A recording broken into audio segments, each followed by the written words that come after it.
ये इक्सी का third step है जिसमें हम साफ़ शुदा जो एग्स होते हैं, oocyte होते हैं, अंडे होते हैं, उनके अंदर सेलेक्टेड स्पर्म को यूज़ करते हैं। ये अब हम सेलेक्टेड स्पर्म्स हमारे पास हैं, इनमें से भी जो हमें एक्सेलेंट स्पर्म होंगे उनको हम जो है वो इस नीडल के अंदर फिल कर लेते हैं। या एक बहुत अच्छा मोटाइल स्पर्म आपको नज़र आ रहा है, इसको हम क्या करेंगे, नीडल के अंदर सक कर लेंगे और उसके बाद इनको फिर हम अंडों के अंदर इंजेक्ट करेंगे। ये एक्सेलेंट आउट ऑफ बेस्ट होता है। ये जो सैंपल हैं ये बेस्ट स्पर्म्स हैं, इनमें से भी जो बेहतरीन होते हैं वो सिलेक्ट किए जाते हैं। यही एक एम्ब्रियोलॉजिस्ट का कमाल होता है कि वो इतना अच्छा स्पर्म सिलेक्ट करेगा उतना अच्छा हमारे पास एम्ब्रियो बनेगा।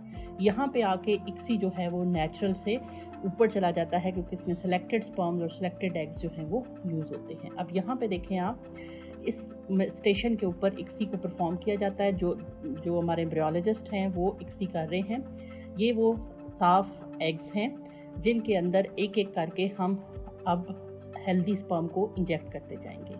ये एक मैनिपुलेटर है जो कि एग को सक करके एक जगह के ऊपर फिक्स कर लेता है और फिक्स होने के बाद ये अपनी पोजीशन पे रिजिड हो गया है। अब हम इस नीडल के अंदर लोडेड स्पर्म को अंडे के अंदर इंजेक्ट कर देंगे। ये तमाम जो लेयर्स हैं इनको पंक्चर करता हुआ नीडल की मदद से स्पर्म अंडे के अंदर चला गया।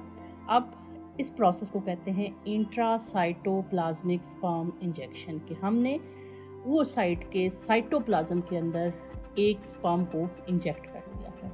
अब यहाँ पे फर्टिलाइजेशन होगी और डीएनए कोड पूरा हो जाएगा और फिर ये जो स्पर्म्स हमने अंडे के अंदर इंजेक्ट किए हुए हैं इनको 5 दिनों तक हम ग्रो करवाएंगे। ग्रो करने के बाद जो बनेगा वो एम्ब्रियो होगा।